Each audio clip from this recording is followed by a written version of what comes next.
बिस्मिल्लाहिर्रहमानिर्रहीम। हज़रत सुलेमान की अंगूठी, हज़रत मूसा की लाठी और हज़रत यूसुफ की कमीज़ इस वक्त कहाँ है? आखिर ये तबर्रुकात कब ज़ाहिर होंगे? इनका हकीकी वारिस कौन है? क्या हम कभी इन तबर्रुकात की ज़ियारत कर सकेंगे? अगर आप इन्हीं सब सवालात के जवाब जानना चाहते हैं तो जुड़े रहिए हमारे साथ इस वीडियो में।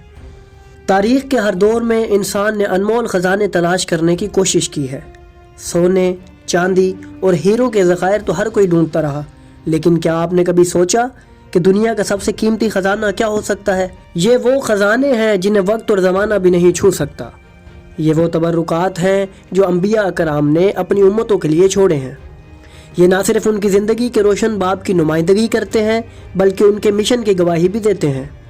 इस्लामी रिवायात के मुताबिक जब इमाम महदी अलैहिस्सलाम ज़हूर फरमाएंगे तो उनके पास वो मुक़द्दस तबर्रुकात होंगे जो सदियां गुजरने के बावजूद अपनी असली हालत में मौजूद हैं। आज की इस वीडियो में हम उन मुक़द्दस और हैरत अंगेज़ तबर्रुकात का जिक्र करेंगे जो ना सिर्फ रूहानी अहमियत रखते हैं बल्कि तारीख़ का एक ज़िंदा हिस्सा भी हैं। जब इमाम महदी अलैहिस्सलाम क़याम करेंगे तो उनके पास अंबिया के तबर्रुकात मौजूद होंगे और ख़ास तौर पर रसूल खुदा हज़रत मोहम्मद सल्लल्लाहु अलैहि वसल्लम के वो तबर्रुकात होंगे जिनकी माल दुनिया से कोई कीमत नहीं लगाई जा सकती। अब सवाल ये पैदा होता है कि यहाँ अंबिया की मीरास से क्या मुराद है? तो उसका जवाब ये है कि यहाँ मीरास से मुराद अमवाल और अशिया नहीं कि जो मैयत अपनी मुर्सा के लिए छोड़ती है, बल्कि यहाँ मीरास से मुराद वो कीमती अशिया हैं कि जो अंबिया इकराम ने अपने बाद अपने वसी के लिए छोड़ी और एक वसी से दूसरे वसी तक मुंतकिल हुई। ये तबर्रुकात गुज़िश्ता अंबिया से हज़रत मोहम्मद सल्लल्लाहु अलैहि वसल्लम तक पहुँचे और रसूल खुदा की वफ़ात के बाद ये तबर्रुकात हज़रत इमाम अली अलैहिस्सलाम को मुंतकिल हुए। इमाम अली अलैहिस्सलाम के बाद ये 10 इमामों से मुंतकिल होकर इमाम महदी अलैहिस्सलाम तक पहुँच गए और अब ये इमाम के पास मौजूद हैं। वो अपने ज़हूर तक इनकी हिफाजत फरमाएंगे। अब सवाल ये उठता है कि उस ज़माने में इन तबर्रुकात की क्या ज़रूरत होगी? तो जवाब ये है कि इन तबर्रुकात अंबिया का इमाम महदी अलैहिस्सलाम के पास मौजूद होना उनकी अंबिया से कराबत को बयान करेगा। अब हम इस मौजू पर कुछ अहादीस बयान करते हैं। इमाम मोहम्मद बाकिर अलैहिस्सलाम ने फरमाया, जब कायम ज़हूर करेंगे तो उनके पास रसूल खुदा हज़रत मोहम्मद सल्लल्लाहु अलैहि वसल्लम का झंडा, हज़रत सुलेमान की अंगूठी और हज़रत मूसा का पत्थर और असा होगा।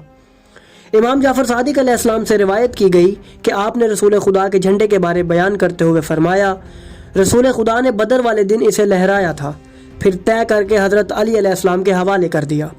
उसके बाद ये झंडा हज़रत अली अलैहिस्सलाम के पास रहा, हत्ता कि बसरा वाले दिन हज़रत अली अलैहिस्सलाम ने उसे लहराया तो खुदा ने उन्हें फ़तह दी, फिर लपेट दिया और अब वो झंडा हमारे पास है, इसे कोई नहीं लहराएगा यहाँ तक कि इमाम महदी अलैहिस्सलाम क़याम फरमाएंगे और उसे लहराएंगे।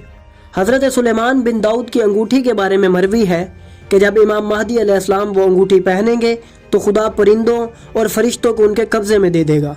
और हज़रत मूसा के पत्थर और असा के बारे में सूरत बकरा में आया है, जब हज़रत मूसा अलैहिस्सलाम ने अपनी कौम के लिए पानी मांगा तो हमने कहा कि अपना असा पत्थर पर मारो, और जब उन्होंने मारा तो उस पत्थर से 12 चश्मे उबल पड़े। इमाम जाफ़र सादिक अलैहिस्सलाम ने फरमाया, हज़रत मूसा अलैहिस्सलाम का असा जन्नत के दरख्तों में से आस की टहनी है। जब उन्होंने मदाइन का रुख किया तो हज़रत जिब्राईल अलैहिस्सलाम उसे लेकर उनके पास आए थे। इमाम मोहम्मद बाकिर अलैहिस्सलाम ने फरमाया कि जब इमाम महदी अलैहिस्सलाम खरूज करेंगे तो अपने हमरा हज़रत मूसा बिन इमरान का पत्थर उठाए हुए होंगे और उसका वज़न एक ऊँट के बराबर होगा, तो वो जिस जगह पड़ाव करेंगे वहाँ चश्मे फूट पड़ेंगे। हज़रत इमाम जाफ़र सादिक अलैहिस्सलाम ने यकूब बिन शुएब से फरमाया, क्या मैं तुम्हें हज़रत कायम की वो कमीज़ ना दिखाऊं जिसको पहन कर क़याम करेंगे? उसने कहा, जी क्यों नहीं। इमाम ने एक संदूक मंगवाया, उसे खोला और उससे गाढ़े धागों में बनी हुई एक कमीज़ बाहर निकाली तो उसके दाएं जानिब खून लगा हुआ था। इमाम ने फरमाया, ये रसूल खुदा हज़रत मोहम्मद सल्लल्लाहु अलैहि वसल्लम की कमीज़ है। आप ये कमीज़ पहनते थे और कायम भी यही कमीज़ पहनकर क़याम करेंगे। यकूब बिन शुएब ने कहा, मैंने खून का बोसा लिया और उसे अपने चेहरे पर लगाया, फिर इमाम अबू अब्दुल्ला ने उसे तय कर मेरे पास से उठा लिया। इमाम जाफ़र सादिक अलैहिस्सलाम ने मुफज्जल से पूछा, क्या तुम जानते हो कि हज़रत यूसुफ की कमीज़ क्या थी? उसने कहा, नहीं। तो इमाम ने फरमाया, जब हज़रत इब्राहीम अलैहिस्सलाम को आग में डाला गया तो हज़रत जिब्राईल अलैहिस्सलाम ये कमीज़ लेकर नाजिल हुए और उन्हें पहना दी। इस कमीज़ की वजह से वो हर किस्म की गर्मी और सर्दी से महफूज रहे, جب ان کی وفات کا وقت آیا تو انہوں نے حضرت اسحاق علیہ السلام کو یہ قمیض پہنا دی۔ حضرت اسحاق علیہ السلام نے وہ قمیض حضرت یعقوب کو دی، اور حضرت یوسف پیدا ہوئے تو حضرت یعقوب علیہ السلام نے وہ قمیض انہیں پہنا دی، اور وہ قمیض انہی کے پاس رہی حتیٰ کہ ان کے ساتھ جو کچھ ہونا تھا وہ ہوا۔ حضرت یوسف علیہ السلام نے اسے صندوق سے نکالا تو حضرت یعقوب علیہ السلام نے اس کی خوشبو محسوس کر لی۔ قرآن مجید میں موجود ہے کہ وہ قمیض جنت سے آئی تھی۔ راوی نے عرض کیا، قربان جاؤں وہ قمیض کس کے پاس ہے؟ امام جعفر صادق علیہ السلام نے فرمایا کہ وہ قمیض اپنے اہل کے پاس ہے، اور جب حضرت قائم خروج کریں گے تو وہ ان کے پاس موجود ہوگی۔ پھر امام نے فرمایا، ہر نبی نے جو بھی میراث، علم یا کسی اور صورت میں چھوڑ دی وہ محمد و آل محمد تک پہنچی ہے۔ امام جعفر صادق علیہ السلام نے مزید فرمایا، جو قمیض رسول خدا نے جنگ احد والے دن پہنی تھی حضرت قائم وہ پہنے ہوئے ہوں گے۔ آپ کے پاس رسول خدا کا امامہ، زرہ اور تلوار ہوگی۔ امام محمد باقر علیہ السلام نے فرمایا، حضرت موسیٰ کا عصا حضرت آدم کا تھا، پھر یہ حضرت شعیب علیہ السلام کے پاس آیا، اور پھر حضرت موسیٰ علیہ السلام کے پاس آیا، اب وہ ہمارے پاس ہے۔ یہ جس طرح درخت سے جدا کیے جانے کے وقت سرسبز تھا، اب بھی اسی حالت میں موجود ہے۔ اگر اسے بولنے کا حکم دیا جائے تو یہ بولتا ہے۔ یہ ہمارے قائم کے لیے بنایا گیا ہے، اور وہ اس سے کام لیں گے جو حضرت موسیٰ بن عمران نے اسے لیے تھے۔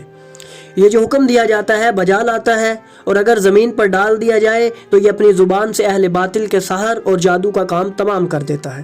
تاریخ کے ان بے نظیر تبرکات کی گہرائی میں جھانکنے کے بعد یہ بات واضح ہوتی ہے کہ امام مہدی علیہ السلام کے پاس یہ مقدس اشیاء محض آثار مقدسہ نہیں، بلکہ ان کی موجودگی حقانیت امام مہدی اور ان کے الہی مشن کی گواہی دیتی ہے۔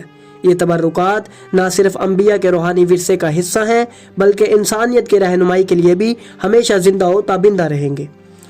امام مہدی علیہ السلام کے قیام کے بعد یہ مقدس اشیاء ان کے ساتھ ہوں گی، اور وہ انہیں اپنی امت کی رہنمائی کے لیے استعمال کریں گے۔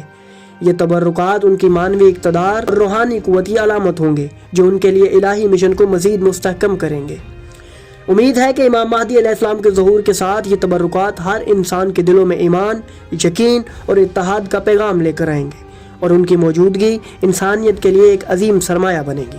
ہم اس چینل سے آپ کے لیے مزید ان واقعات کو بیان کریں گے جو امام مہدی علیہ السلام کے ظہور سے متعلق ہیں، اور ہماری ہر وقت یہی کوشش ہوگی کہ آپ سب کو امام کے ظہور کے متعلق صحیح و مستند روایات سے آگاہ کیا جائے۔ اسی چینل سے آپ کے لیے امام مہدی علیہ السلام کی ذات بابرکت کے متعلق تمام معلومات کو پیش کیا جائے گا، اور ان کی حکومت، ان کے لشکر اور ان کی دجال سے ہونے والی جنگ بھی آپ کے سامنے پیش کی جائے گی۔ ناظرین، اگر آپ کو ہماری یہ کاوش پسند آئی تو ہماری ویڈیو کو لائک کریں، ہمارے چینل کو سبسکرائب کریں اور بیل آئیکن کو بھی دبا دیں، تاکہ آپ کو ہماری آنے والی مزید ویڈیوز ملتی رہیں اور آپ علم سے مستفید ہوتے رہیں۔